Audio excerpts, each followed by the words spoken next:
안녕하세요. 오토기업 김정민입니다. 삼성 GOS 때문에 난리였죠? 지금은 조금 정리되는 분위기는 합니다만 아직 논란이 가라앉지는 않았습니다. GOS, 게임 옵티마이징 서비스. 최신 플래그십 스마트폰을 샀는데 이게 생각지도 않은 앱이 갑자기 게임 구동하면은 강제로 동작을 해가지고 AP, GPU, 클럭을 반토막을 내버리는 거예요. 성능이 반밖에 안 나오는 겁니다. 이거 황당하잖아요.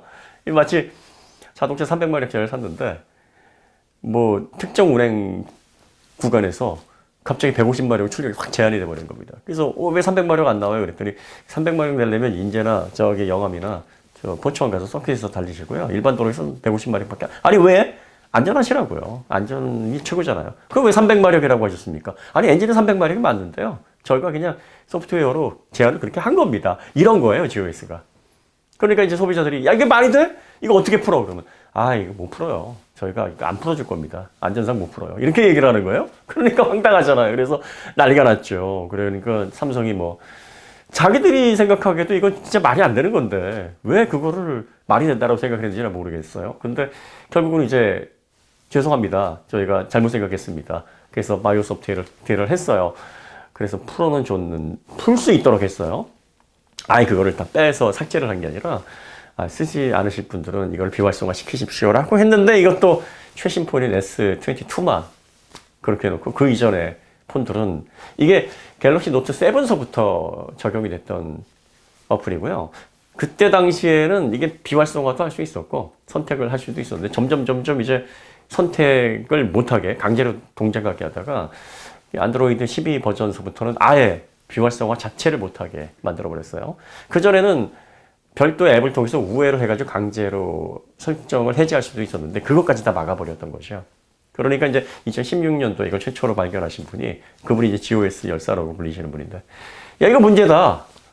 그러다가 이제 그때는 아이 뭐 GOS 이게 뭐지 하고서 관심을 안 갖다가 이게 갤럭시 S22 이제는 그래픽 성능도 애플 수준으로 올라왔습니다. 막 이렇게 광고를 하고 막 그러다 보니까 게임을 보니까 그게 아니거든요. 이 삼성이 그것도 대한민국의 전자업계 1위가? 저는 사실 놀라진 않았어요. 2011년도 11월 말에 삼성에서 슬레이트 7이라는 지금의 태블릿 형태 윈도우 그 투인원 모델을 출시를 했어요. 그래서 되게 야심차게 출시를 했습니다. 두께가 1.2cm였어요. 12mm. 그 두께도 얇고 무게도 860g 밖에 안 나갔습니다. 굉장히 가벼웠어요. 근데 놀라웠던 거는 보통 이 정도 하우징 됐으면 11년 전이면은요, 여기 애텀 프로세서가 들어가 있어야 됩니다. 애텀 프로세서가 TDP가 뭐 2.5 정도밖에 당시에 안 됐기 때문에 이 정도면은 반려를 그 정도 하우징에서도 이게 디스플레이 들어가고 PCB 들어가고 해야 되니까 이게 냉각을 위한 냉각 장치 그 시스템을 구성하기가 상당히 지금처럼 뭐 멀티 챔버 기술로 해가지고 폭넓게 냉각을 할 수 있었던 것도 아니고 그래서 까다로웠는데 여기에 무려 i5를 넣은 거예요. i5 2467M을 넣었는데 이게 1.6GHz로 또 동작을 합니다. 그러니까 깜짝 놀란 거죠. 그래서 당장 샀죠. 당장 사가지고 사용을 해봤어요. 그런데 아니 사용을 해봤는데 그 이전에 한 세대 전에 1.2GHz 클럭의 저전력 프로세서보다도 못한 거예요, 성능이. 이게 왜 이렇게 성능이 안 나오지? 왜 이렇게 버벅대지? 게임에서 프레임이 안 나온단 말이에요. 그래가지고 다양한 성능 그 벤치를 돌려보면서 클럭 스피드의 변화를 한번 측정을 해봤습니다. 그랬더니 아니나 다르니까 스로틀링이 아주 말도 못하게 걸려 있는 거예요. 이 스로틀링이라는 것은 이제 쉽게 말하면 그겁니다. 온도가 이렇게 많이 오르게 되면 이게 시스템을 손상시킬 수가 있으니까 이 소프트웨어에서 이제 강제로 클럭을 내리는 거예요. 그러니까 안전 장치입니다. 말하자면. 그런데 이게 사실 과도하게 걸리는 게 아니라 안전 장치이기 때문에 뭐 쭉 제 성능을 내다가 이거 좀 위험한데 라고 적신호가 온도 센서가 이게 좀 과해.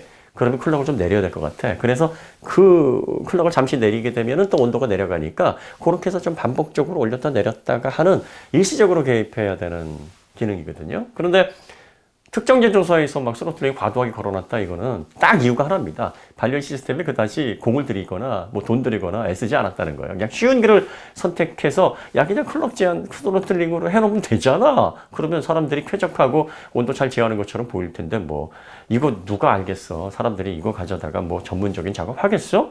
그냥 다 인터넷 보고 브라우징 하고 뭐 그냥 뭐 개인적인 용도로 그냥 디소 소스용으로 쓰겠지라고 했는데 저같이 과도하게 이런 걸 작업용으로 쓰는 이상한 소비자가 있다라는 걸 삼성이 간과한 거죠. 그래서 제가 그걸 리뷰를 통해서 그 떨어지는 성능에 대한 데이터들을 쭉 리뷰를 통해서 공개를 한 다음에 마지막에 제가 뭐라고 했냐면 이렇게 이제 평가를 내렸어요. 자, 이 부분은 그냥 읽어드리면 이게 지금의 GOS 사태를 일으킨 삼성과 뭐가 다른지 아니면 여전히 삼성이 삼성한 건지 여러분들이 바로 알 수 있을 겁니다.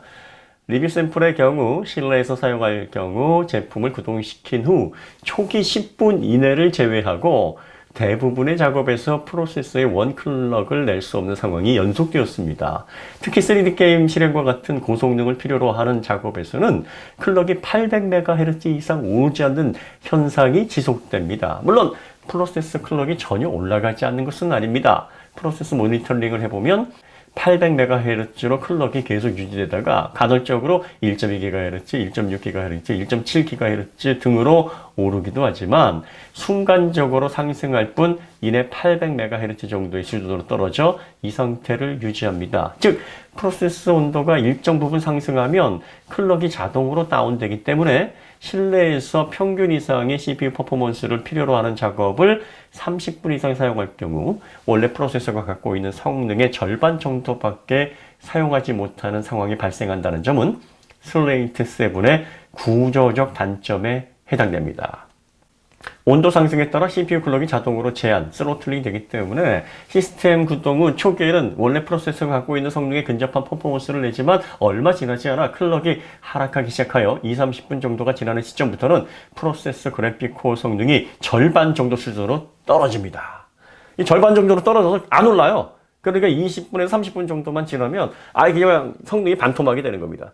원래 규정 클럭이 1.6GHz고 터보 부스트시 2.9까지 올라가야 되거든요. 그런데 뭐 이게 800MHz로 그냥 아예 고정이 돼버리는 겁니다. 그래서 제가 결론에 뭐라고 얘기를 했냐면 성능 제한을 걸어놓은 이유는 간단합니다. 얇은 본체 구조에서 발열 소음을 효과적으로 제어하기 위함입니다. 무엇보다 초슬림 디스플레이 일체형 구조이기 때문에 LCD 내열 최대 허용치인 60도를 넘기지 않게 하기 위해 온도 상승에 따른 프로세서 락을 걸어놓은 것입니다. 겉으로 드러나는 사양에 민감한 소비자들에게 고성능 제품임을 나타내는데 문제가 없고 얇은 본체 구조임에도 발열과 소음을 효과적으로 제어한다는 느낌을 줄 수 있으며 온도 상승에 따른 액정 손상과 같은 문제점도 방지할 수 있으니 제조사 입장에서는 선택의 여지가 없는 부분이겠지요. 하지만 부품이 보유한 본연의 성능을 충분히 제공받지 못하는 소비자 입장에서는 상당히 찜찜한 일이 아닐 수 없습니다. 마치 200마력 이상의 고출력 엔진을 장착하고 있지만 안전을 이유로 최고 속도를 시속 120km 정도로 제한을 해놓아 고성능 엔진의 출력의 상당 부분을 활용할 수 없는 경우와 비슷하다 하겠습니다. 온도 제한 및 스로틀링 문제는 바이오스 조정으로 일부 개선이 가능하기는 합니다만 설계상 안전성 부분을 감안할 때 장기적으로 얼마나 소용성이 있을지는 의문입니다. 자, 어떻습니까? 지금 GOS 상황이랑 많이 닮아있죠? 지금 GOS 상황하고 좀 다른 점이 있다 그러면은 이때 당시만 해도요. 그러니까 스로틀링이 처음부터 이렇게 발생하도록 하는 건 아니고 한 10분 정도 지나면 발생하기 시작을 해서 한 20-30분 정도 지나면 아예 그냥 절반으로 떨어지면서 클럭이 회복이 안 되는. 그러니까 초기에 한 15분, 20분 정도는 클럭을 어느 정도는 제 성능에 가깝게는 사용할 수 있었습니다. 근데 그 시간이 넘어가면 이제 반토막이 나는 겁니다. 그 다음에 지금 GOS 같은 경우에는 어떤 문제가 있냐면 긱벤치 같은 벤치마킹에서는 점수가 제대로 나오게 치팅을 했어요. 마치 폭스바겐 디젤 기드처럼.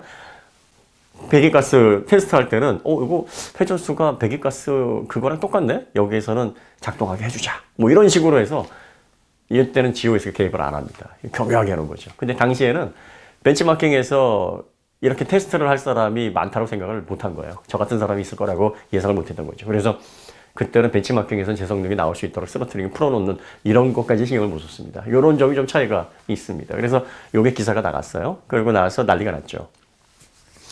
그러고 나니까 이제 플라이웨어스라는 곳에서 또 재밌는 실험을 하나 받아서 해주셨어요. 이 박성진 대표님.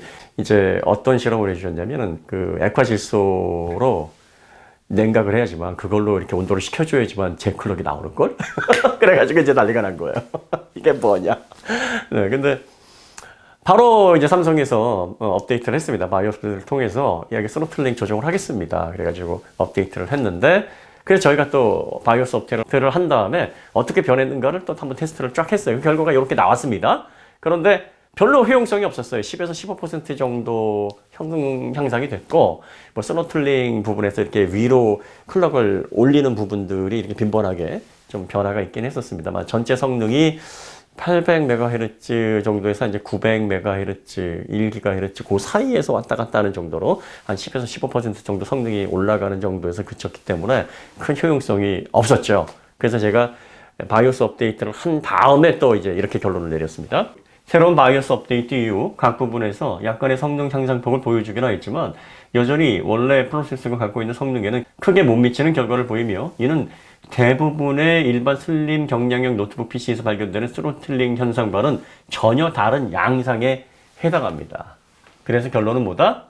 차라리 현재 하우징이 감당할 수 있을 만한 프로세서를 넣고 보다 저렴한 가격대로 책정하여 소비자들의 부담을 줄여주었다면 지금보다 훨씬 긍정적인 평가를 받았을 것이라고 봅니다. 겉으론 보여주기 위한 부분에 급급한 나머지 소비자들로 하여금 안정적이고 지속적인 품질을 경험할 수 없게 한 부분은 슬레이트 7 기획진의 판단 착오입니다. 11년이 지났어요. 11년이 지났는데 갤럭시 S22에서 여전히 기획진의 판단 착오가 동일하게 재현이 되고 있습니다. 기술력이 없는 것도 아니고 자본이 없는 것도 아니고 또 의지가 없는 것도 아닌데 왜 이렇게 성과주의, 왜 이렇게 겉으로 보여지는 삼성은 꼭 1등이어야 되고 다른 제조사들보다 스펙이든 뭐든 앞서가는 모습을 보여줘야 된다는 강박관념에 사로잡혀 있어서 자꾸 이렇게 파우스트에 나오는 그런 딜을 하려고 할까?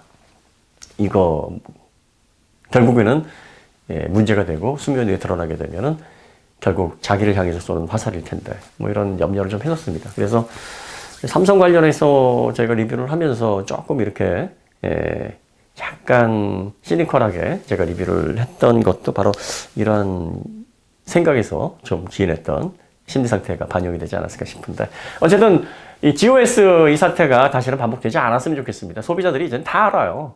제가 IT를 다루던 시절에는 많이들 모르셨어요, 사실.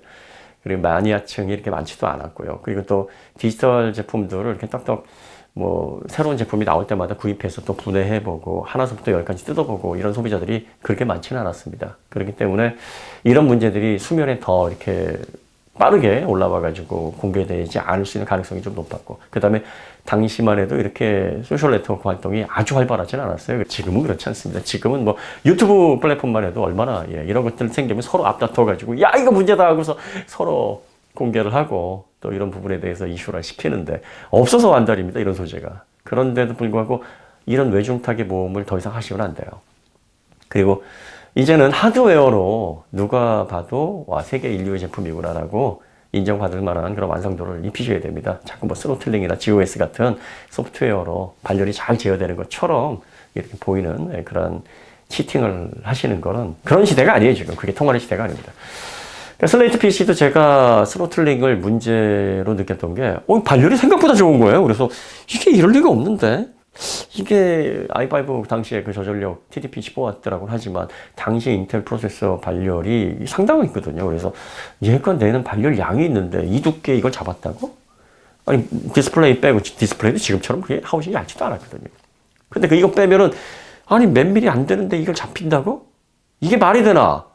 그래가지고 사실은 의심을 하게 된 거고, 그래서 프로세스 클럭을 계속 모니터링을 해봐서 이게 20 몇 분 만에 30분도 안 돼서 반토막이 나는구나. 그래가지고 이게 수면 위에 올라와서 당시에 최초의 트윈온 모델, 그리고 또 윈도우 기반의 알튼 프로세서가 아닌 저전력 프로세서를 탑재한 슬레이트형 PC라 그래가지고 광고도 뭐 몇십억씩 책정을 하셨다가 이거 나중에 덤핑 처리돼가지고 제대로 판매도 못하고 오명은 오명대로 듣고 곤욕 많이 치르셨잖아요. 그런데 이게 대한민국을 대표하고, 대한민국뿐입니까 어디, 애플과 쌍벽을 이루고 있는 갤럭시 S22에서 이 GOS 같은 정말 이게 좀 부끄러운 이슈죠 이거.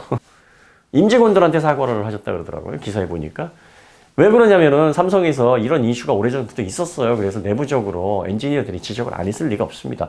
예전에도 이런 일이 있었는데 이거 위험합니다, 이러면 안 됩니다, 챔버 강화하고 이거 냉각 시스템을 통해서 이거 하드웨어로 극복해야 됩니다. 이거 GOS 이러다가 크게 터집니다. 분명히 내부 임직원들이 이거 들고 일어났을 겁니다. 엔지니어들이 이거 지적 안 했을 리가 없어. 이게 하드웨어 설계하시는 분이라면 이거 불안불안한데 이게 말이 되나?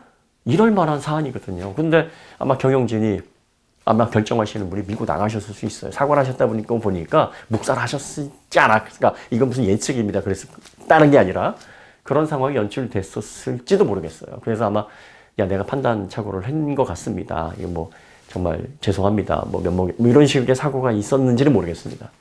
어쨌든 지나간 이슈는 지나간 이슈고 앞으로가 중요한 거죠. 앞으로 대한민국을 대표하는 전자업계, 대한민국뿐만이 아닙니다. 세계 부동의 전자업계로서는 애플 다음에 세계를 좌지우지하는 정말 자랑스러운 기업입니다. 자랑스러운 기업이고 말하자면 대한민국에서 정말 이런 기업이 또 나오기를 바라는 그런 롤모델이 될 만한 기업인데 그런 당당한 모습을 좀 보여주세요. 그리고 그런 일이다운 그런 유형을 좀 뽐내게 브랜드에 대해서 자신이 있고 또 이 브랜드가 앞으로 성장 가능성이 무궁무진하기 때문에 뭐 괜찮아.